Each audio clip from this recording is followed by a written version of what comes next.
Hello everyone, this is Josh Vision, and I'm here to give my Season 1, Episode 8 review of Merlin. So this episode is centered on this strange kid who's from the Druid line, essentially. He's part of the Druid group, and we all know how Uther feels about any group or people that deal with magic. So this episode, this boy and what seems to be his guardian, possibly his father if I remember correctly, are essentially on the run from Uther's army. And the guy's captured, but the boy survives. He's wounded severely, honestly, a really deep cut to his right arm.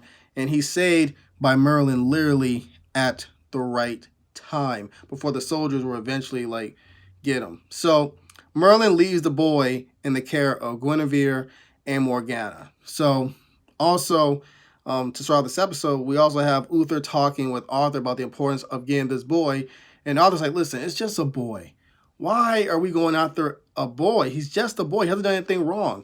And once again, like I mentioned before, and it seemed to be the recurring theme with Uther, his fear and obsession with magic trumps all sense of logic. He's like, it's bad, screw it. I don't care if he's a boy or not. Who cares? He's magic. So he has to die. He has to be executed. So they capture, like I mentioned, they capture his guardian / father, whatever. So basically Morgana, Guinevere, and Merlin see the guy's execution. And he basically tells Uther before he dies, I pity you.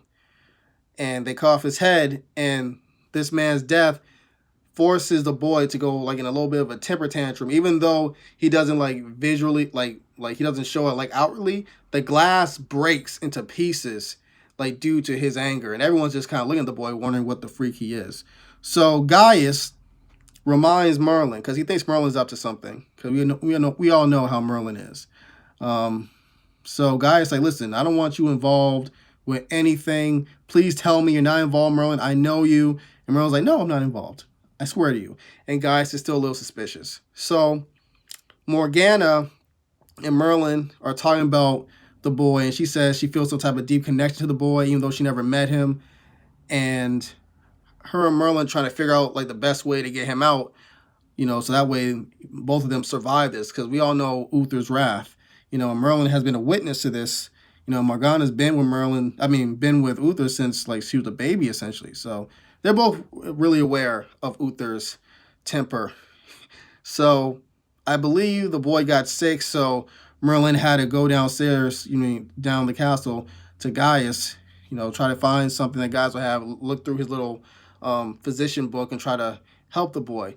And to stop him, Gaius from catching on to his plans, he sort of says how he was interested in studying, what Gaius, does, being a physician. So Gaius gives him this big old book, and it takes till the beginning of the day to the morning, to the end of the night, for Merlin to show back up to Morgana's chambers.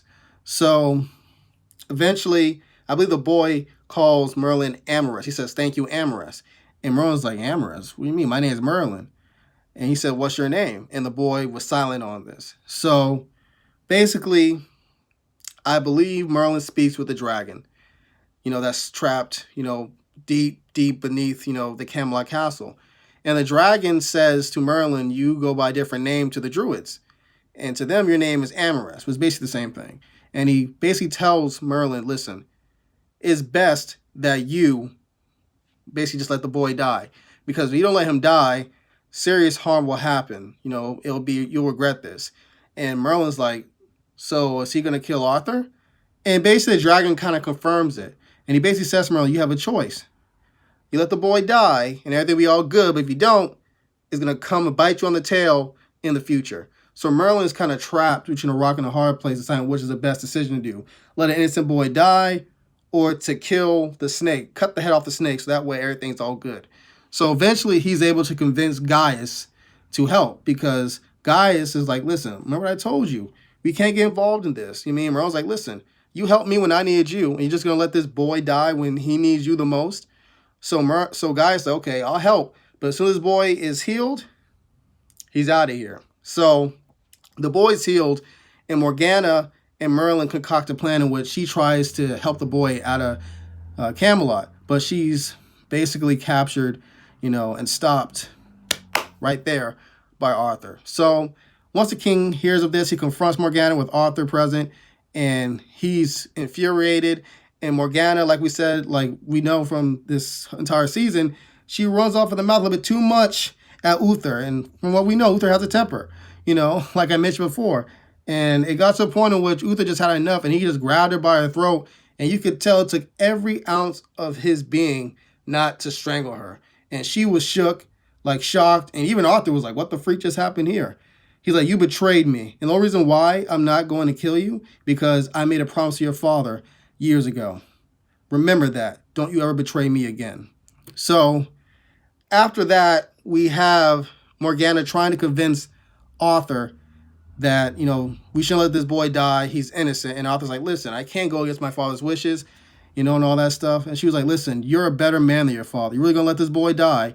So eventually she's able to convince Arthur, and Arthur and Merlin concoct a plan in which Arthur meets Merlin around a certain time, like during the time that Morgana is supposed to have dinner with his father, Uther.